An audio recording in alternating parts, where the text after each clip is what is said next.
on, man. Grizzly, this is not acceptable.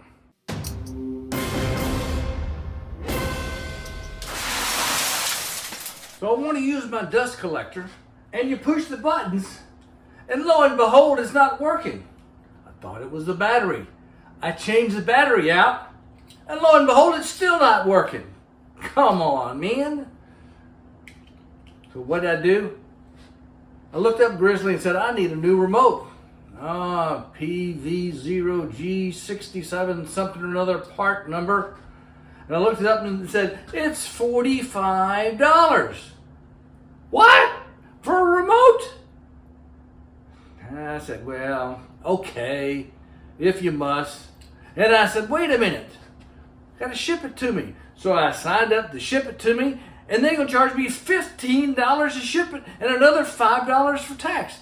Now we're at $65. That's ridiculous. Come on, man. So after refusing to order it for $65, I said, wait, I know what to do. Get you that remote plug just like you have at home. So I bought this one. This is a remote. I'll leave the link for you down in the show notes. $15 from Amazon. It includes shipping. And it works. You plug it in and it goes. Let me show you.